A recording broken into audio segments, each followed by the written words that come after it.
ലോകശക്തികളുടെ സൈനിക ശേഷി കണക്കാക്കുമ്പോൾ ആധുനിക യുദ്ധവിമാനങ്ങളുടെ ജീവനാഡിയായ എഞ്ചിൻ്റെ സാങ്കേതികവിദ്യ നിയന്ത്രിക്കുക എന്നത് ഏതൊരു രാജ്യത്തിനും പരമാധികാരത്തിൻ്റെ വിഷയമാണ്.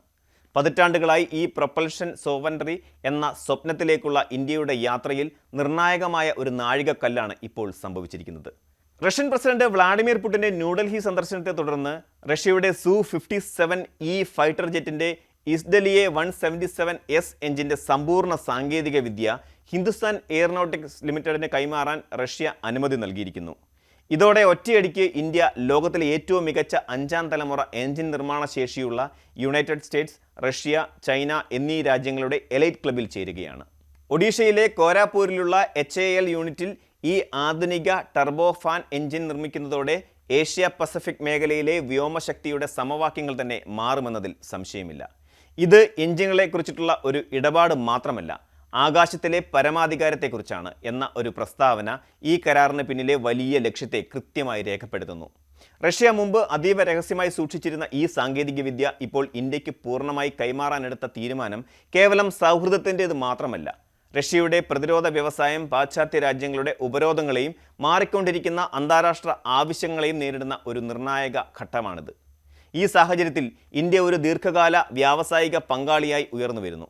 നേരത്തെ ഇന്ത്യയും റഷ്യയും സംയുക്തമായി ആസൂത്രണം ചെയ്തിരുന്ന FGFA, അതായത് 5th ജനറേഷൻ ഫൈറ്റർ എയർക്രാഫ്റ്റ് പദ്ധതിയിൽ നിന്ന് ഹോട്ട് സെക്ഷൻ, ലോഹശാസ്ത്രം, കോട്ടിങ്ങുകൾ, സോഴ്സ് കോഡുകൾ എന്നിവയിൽ പൂർണ്ണമായ പ്രവേശനം ലഭിക്കാത്തതിനെ തുടർന്ന് ഇന്ത്യ ഏകദേശം $295 മില്യൺ നിക്ഷേപിച്ച ശേഷം പിന്മാറുകയായിരുന്നു.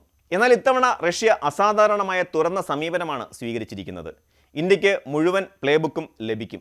ഇത്തവണ ബ്ലാക്ക് ബോക്സുകളില്ല എന്ന ഉദ്യോഗസ്ഥരുടെ ഉറപ്പ് കരാറിൻ്റെ വിശ്വാസ്യത വർദ്ധിപ്പിക്കുന്നു. എഞ്ചിൻ ഘടകങ്ങൾ വാർത്തെടുക്കുന്നതിനുള്ള രീതിശാസ്ത്രം, ഒറ്റ ക്രിസ്റ്റൽ ടർബൈൻ ബ്ലേഡുകൾ നിർമ്മിക്കുന്നതിനുള്ള ലോഹ നിർമ്മാണ പ്രക്രിയ, 1800 ഡിഗ്രി സെൽഷ്യസ് വരെ താപനില താങ്ങാൻ കഴിയുന്ന തെർമൽ ബാരിയർ കോട്ടിങ്ങുകൾ, അതുപോലെ എഞ്ചിൻ്റെ പ്രവർത്തനങ്ങളെ ഡിജിറ്റലായി നിയന്ത്രിക്കുന്ന FADEC സംവിധാനം ഉൾപ്പെടെയുള്ളവയാണ് കൈമാറ്റം ചെയ്യുന്ന പ്രധാന സാങ്കേതിക വിദ്യകൾ. ഉപരോധങ്ങൾ റഷ്യൻ വിതരണ ശൃംഖലയിൽ സമ്മർദ്ദം ചെലുത്തുമ്പോൾ ഇന്ത്യയുടെ ശക്തമായ വ്യാവസായിക ശേഷി റഷ്യൻ പ്ലാറ്റ്ഫോമുകളുടെ സുസ്ഥിരമായ ഉൽപ്പാദനത്തിനും വിപണനത്തിനും സഹായകരമാകും. പഴയ AL-31FP എഞ്ചിൻ നിർമ്മിക്കുന്നതിൻ്റെ കേന്ദ്രമായി അറിയപ്പെട്ടിരുന്ന HAL കോരാപൂർ യൂണിറ്റ് ഇപ്പോൾ ഒരു തലമുറ മാറ്റത്തിനായി തയ്യാറെടുക്കുകയാണ്. ഏകദേശം 2800 കോടി രൂപയുടെ, അതായത് $336 മില്യൺ അടിസ്ഥാന സൗകര്യ വികസനങ്ങളോടെയാണ് 177S എഞ്ചിൻ നിർമ്മാണത്തിനായി കോരാപൂർ ഒരുങ്ങുന്നത്.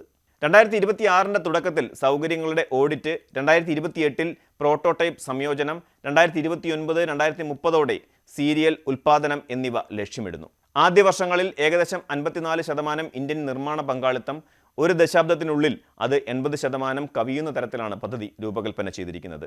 ഈ പദ്ധതി ഇന്ത്യയെ വിദേശ വിതരണ തടസ്സങ്ങളിൽ നിന്നുള്ള ആശ്രിതത്വം കുറയ്ക്കുന്നതിനും അതോടൊപ്പം നൂതന ലോഹ സങ്കരങ്ങൾ, ഉയർന്ന താപനിലയുള്ള വസ്തുക്കൾ, കൃത്യതയാർന്ന എയ്റോ എഞ്ചിൻ നിർമ്മാണം എന്നിവയുടെ ആഗോള ശൃംഖലയിലേക്ക് ഇന്ത്യയെ എത്തിക്കുന്നതിനും സഹായിക്കും.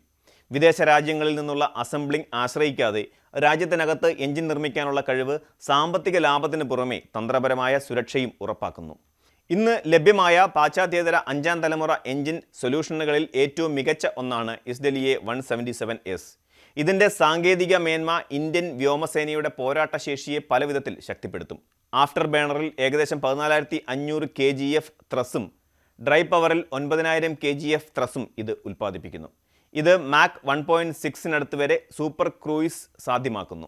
ഇതിൻ്റെ 3 ഡയമെൻഷണൽ ത്രസ് വെക്ടറിംഗ് നോസിലുകൾ അടുത്ത പോരാട്ട തന്ത്രങ്ങളിൽ ഉയർന്ന അളവിലുള്ള ചടുലത നൽകും.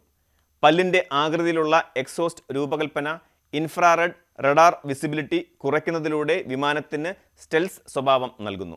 ഏകദേശം 6000 മണിക്കൂർ സർവീസ് ലൈഫും 1500 മണിക്കൂർ ഓവർഹോൾ സൈക്കിളുകളും ഉള്ളതിനാൽ ഇത് പരിപാലന ആവശ്യങ്ങൾ കുറയ്ക്കുകയും കൂടുതൽ തവണ വിമാനങ്ങൾ ഉപയോഗിക്കാൻ സഹായിക്കുകയും ചെയ്യും.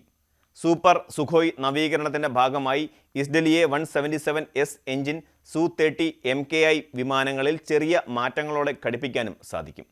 ഇത് നിലവിലുള്ള Su-30 MKI എഞ്ചിൻ 15 മുതൽ 18% അധികം ത്രസ് നൽകുകയും സർവീസ് ഇടവേളകൾ വർദ്ധിപ്പിക്കുകയും ചെയ്യും. കൂടാതെ ഈ എഞ്ചിൻ ഉപയോഗിച്ച് അസ്ത്ര മിസൈലുകൾ, ബ്രഹ്മോസ് NG, തദ്ദേശീയമായ ആൻറ്റി റേഡിയേഷൻ സിസ്റ്റങ്ങൾ എന്നിവ സംയോജിപ്പിക്കുന്നതിനുള്ള അനുമതിയും ലഭിച്ചിട്ടുണ്ട്. അഞ്ചാം തലമുറ എഞ്ചിനുകൾ ഉൽപ്പാദിപ്പിക്കാനുള്ള ഇന്ത്യയുടെ കഴിവ് അതിൻ്റെ എയ്റോസ്പേസ് രൂപരേഖയിലെ ഓരോ കോണിലും തന്ത്രപരമായ സ്വാധീനം ചെലുത്തും. എയർഫോഴ്സ് 80 മുതൽ 100 വരെ Su-57E ഫൈറ്ററുകൾ സ്വന്തമാക്കാൻ സാധ്യതയുണ്ട്.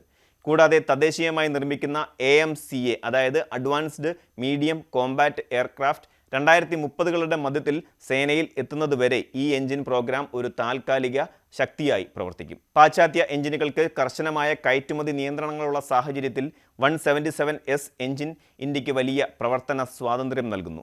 തദ്ദേശീയ സെൻസറുകളും ആയുധങ്ങളും സംയോജിപ്പിക്കാനുള്ള ഈ സ്വാതന്ത്ര്യം AMCA പോലെയുള്ള ഭാവി പദ്ധതികളിൽ നിർണായകമാണ്. കോരാപ്പൂർ ഒരു അഞ്ചാം തലമുറ എഞ്ചിൻ കേന്ദ്രമായി വളരുന്നത് പുതിയ ഗവേഷണ പങ്കാളിത്തങ്ങൾ, നൂതന ലോഹശാസ്ത്ര ലാബുകൾ, ഉയർന്ന മൂല്യമുള്ള ആഭ്യന്തര നിർമ്മാണത്തെ പിന്തുണയ്ക്കുന്ന ഒരു വിതരണ ശൃംഖല എന്നിവയെ പ്രോത്സാഹിപ്പിക്കും. ഭൗമരാഷ്ട്രീയപരമായി ഈ കരാർ ഇന്ത്യയുടെ പ്രതിരോധ ഓപ്ഷനുകൾ വികസിപ്പിക്കുകയും അപ്രതീക്ഷിത ഉപരോധങ്ങളുടെയോ ബാഹ്യ സമ്മർദ്ദങ്ങളുടെയോ സ്വാധീനം കുറയ്ക്കുകയും ചെയ്യും. കാലക്രമേണ ഏഷ്യ, മിഡിൽ ഈസ്റ്റ്, ആഫ്രിക്ക എന്നിവിടങ്ങളിലെ സുഖോയ് എഞ്ചിനുകൾക്കായുള്ള ഒരു സേവന നവീകരണ കേന്ദ്രമായി ഇന്ത്യക്ക് വളരാൻ സാധിക്കും. ഏറ്റവും പ്രധാനമായി അഞ്ചാം തലമുറ ഫൈറ്റർ എഞ്ചിനുകൾ നിർമ്മിക്കാൻ കഴിവുള്ള ഒരു രാജ്യമായി ഇന്ത്യ മാറുമ്പോൾ അത് വാങ്ങുന്ന ഒരു രാജ്യത്തിൽ നിന്ന് സ്വന്തം സാങ്കേതികവിദ്യ നിർണ്ണയിക്കുന്ന ഒരു രാജ്യമായി അംഗീകരിക്കപ്പെടുന്നു എന്നതിൻ്റെ സൂചനയാണിത്. കോരാപ്പൂരിൽ നിന്ന് ആദ്യത്തെ ഇസ്ഡലിയെ 177S എഞ്ചിനുകൾ പുറത്തു വരുമ്പോൾ ഇന്ത്യ യന്ത്രങ്ങൾ മാത്രമല്ല ഉൽപ്പാദിപ്പിക്കുന്നത്. സങ്കീർണവും ഉയർന്ന താപനില ഉള്ളതുമായ പ്രൊപ്പൻഷൻ സിസ്റ്റങ്ങൾ രാജ്യത്തിനകത്ത് തന്നെ സ്വായത്തമാക്കാൻ സാധിക്കുമെന്ന് അത് ലോകത്തോട് വിളിച്ചു പറയുകയാണ്. ഈ നേട്ടം വരും ദശകങ്ങളിൽ ഇന്ത്യൻ വ്യോമശേഷിയെ സമൂലമായി മാറ്റിമറിക്കുമെന്ന കാര്യത്തിൽ സംശയമില്ല.